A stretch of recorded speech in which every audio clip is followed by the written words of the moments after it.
Nah, kesadaran ini loh yang mesti disampaikan kepada anak-anak. Sadar bahwa kita tidak hanya warga Indonesia, tapi juga warga dunia. Kira-kira begitulah introduction-nya. Nanti masih ada lagi. Iya.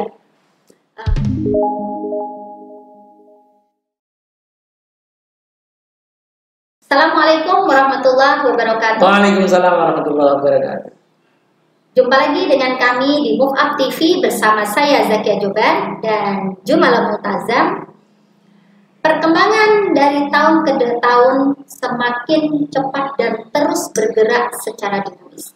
Berbagai isu global tentang pendidikan, tentang segala hal aspek kehidupan seiring dengan laju perubahan zaman. Hingga pada akhirnya pada revolusi 4.0 siap memberikan tantangan baru. Dan di sini tantangan baru di dunia pendidikan khususnya. Kita dihadapkan dengan arus informasi dan perubahan teknologi yang demikian cepat. Era ini memberikan begitu banyak tantangan buat kita selaku orang tua dan pendidik buat anak-anak. Dan tantangan ini tidak hanya terfokus pada kemampuan kognitif saja atau hanya akademis, tetapi jauh lebih kompleks dan lebih besar lagi. Salah satunya yaitu skill yang dibutuhkan pada anak-anak di abad 21 ini, yaitu yang skill ke-6, Cultural and Civic Literacy.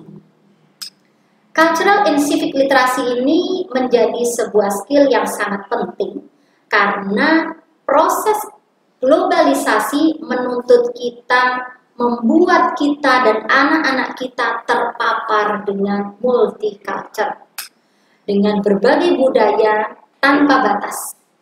Dunia menjadi tanpa batas, sehingga anak-anak sudah rancu dan samar dengan sekat-sekat geografis, dan juga samar dengan sekat-sekat budaya antar bangsa. Nah, kembali tadi, skill Cultural and Civic Literacy ini adalah kemampuan, keterampilan terkait dengan pemahaman budaya dan hak kewajiban warga negara. Nah, kita tanya Pak Jumala dulu. Pak Jumala, terkait Cultural and Civic Literacy ini menurut Pak Jumala gimana? Ya, begini ya. Kita ini kan mesti tahu dan menyadari bahwa dengan internet ini globalisasi semakin masif. Dulu sudah ada globalisasi, tapi dengan teknologi internet yang semakin maju ini, maka dunia sudah menjadi tanpa batas. Ya, komunikasi menjadi tanpa batas. Setiap hari kita komunikasi dengan orang-orang luar negeri itu biasa. Nah, dulu saya itu ngomong tentang Singapura dan Malaysia itu bebas. Lalu sekarang konco-koncoku Singapura Malaysia. Ya, teman kita sudah ada yang di Peru. Ngomong tentang Amerika wis rada hati-hati. Nah, kesadaran ini loh yang mesti disampaikan kepada anak-anak. Sadar bahwa kita tidak hanya warga Indonesia, tapi juga warga dunia. Kira-kira begitulah introduction-nya. Nanti masih ada lagi. Iya. Jadi gitu ya sahabat muda, di mana kemampuan terkait pemahaman budaya dan hak kewajiban warga negara. Ini menjadi salah satu skill penting di dalam pendidikan abad 21. Kan? Nah, ini apa saja nih yang kita sebagai orang tua persiapkan untuk kita membekali anak-anak kita dengan skill ini? Kacau.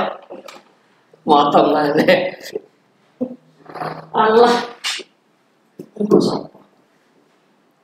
Pertanyaan itu apa yang tadi skill yang kita siap orang tua skill untuk menyiapkan. Skill ini menjadi salah satu skill penting dalam pendidikan abad 21. Lalu bagaimana orang tua mempersiapkan anak-anak untuk skill? Aku silakan. Aku nanya gitu. Oh, ya sudah. Kacau.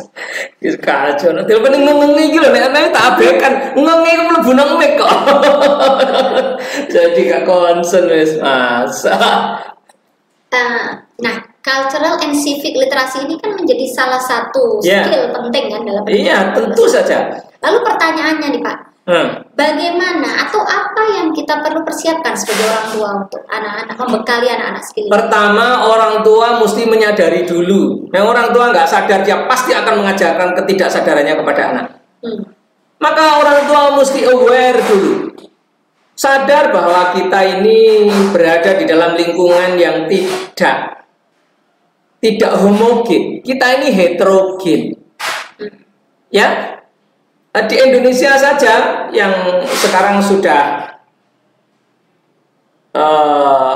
di Indonesia saja ini kita sudah sangat heterogen. Ini baru di Indonesia.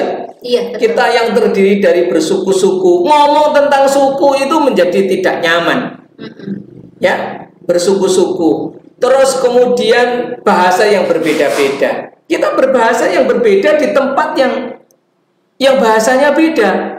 Dengan PD-nya itu juga nggak etikal. Terus kemudian agama yang berbeda. Bahwa yakin terhadap agama kita sendiri is a must. Harus ya. Mempertahankan iman harus. Tetapi kita mesti juga bisa bergaul dengan orang yang beragama lain. Dengan tata cara muamalah yang seharusnya begitu. Nah, ini juga bagian dari yang mesti kita sadari, kita dulu ya, orang tua dulu ya. Terus kemudian tadi saya ulangi, yang saya sekarang teman-teman kita itu sudah luar negeri ya, tapi ngerasani bangsa liya itu sekarang sudah mau ngomong tentang bangsa lain itu sudah nggak bisa. Di internet ini semuanya nyambung kok. Iya, di Facebook ini mau Jerman, mau Amerika, mau konco-koncoku itu sudah orang luar negeri banyak sekali. Gimana ngomongnya? Nah, kesadaran ini penting karena sekarang kolaborasi, ya, kolaborasi ini orang wong. Kalau di Semarang, orang bukan hanya dengan orang Banyumanik dengan orang Wonodri, enggak. Kolaborasi sekarang itu orang Wonodri sudah dengan orang Jerman, begitu. Nah, ini mesti sadar orang tua. Nah, kalau kita sudah sadar, maka kita dengan sendirinya kesadaran kita ini akan menular ke anak. Enggak usah diajarkan aja menular. Apalagi dengan sadar orang tua mengajarkannya. Gitu deh, dimulai dari orang tua dulu. Iya, mungkin kalau saya menambahkan sarana kita untuk mengajarkan anak-anak mungkin dengan cara ngobrol ya Pak. Ngobrol, iya. Anak-anak ngobrol. Itu sudah dengan sendirinya itu. Keberagaman. Ya. Kita ajak anak-anak ngobrol tentang perbedaan suku bangsa, perbedaan bahasa, perbedaan agama. Ya. Nah, di situ secara otomatis kita bisa menyampaikan ke anak pola pikir kita yang itu harapannya anak-anak itu bisa mendapatkan insight. Gitu kan? Juga kalau saya mau menambahkan nih sahabat muda, tips kita juga, tips untuk kita sebagai orang tua adalah kita memberikan atau kita menanamkan fondasi yang kuat, akar yang kuat untuk anak-anak kita mengenai identitas bangsa kita dan batasan-batasan bangsa atau budaya kita. Ini perlu juga jadi sebagai bekal buat anak-anak kita, mereka tahu budaya timur seperti apa. Mereka tahu budaya kita sebagai bangsa Indonesia, sebagai berbudaya bangsa Indonesia ini seperti apa. Jadi dengan fondasi yang kuat ini, ketika mereka bergaul dengan pergaulan yang luas, globalisasi, harapannya mereka punya fondasi yang kokoh dan tidak terbawa arus. Itu harapan yang kita harapkan ya. Dan insya Allah mudah-mudahan anak-anak kita tahu bahwasanya orang tuanya ini moderat tapi juga punya prinsip yang kuat. Iya, betul. Moderat dalam arti muamalah, tetapi prinsip harus tetap dipegang. Oleh karena itu saya juga ingin melengkapi apa yang disampaikan Bu Zakia. Di samping kesadaran atau kuatnya budaya bangsa, juga kuatnya kita sebagai orang Muslim ya, kuatnya akidah dan syariah yang harus kita pegang teguh. Dan itulah yang kemarin di video sebelumnya itu sudah kita bahas. Jaga anak di internet itu tidak bisa kita kecuali menjaga hatinya. Iya, betul. Ya, jadi akidahnya harus dikuatin, syariahnya harus dikuatin, tetapi jangan lupa kita ini hidup bersama-sama. Ya, sehingga kita tetap rahmatan lil alamin, tetapi dalam positioning yang kuat sebagai muslim, begitu ya. Oke, demikian sahabat muda video ini, mudah-mudahan ada manfaatnya dan kita bisa mengambil ibrah serta kita sama-sama mengupgrade diri kita sebelum kita menyiapkan anak-anak kita dengan 16 skill pendidikan abad 21 ini. Seiring dengan itu kita pun juga mengupgrade diri kita dengan skill pendidikan abad 21. Sampai di sini dan sampai jumpa lagi di video berikutnya. Jangan lupa subscribe dan bunyikan lonceng. Akhir kalam. Assalamualaikum warahmatullahi wabarakatuh.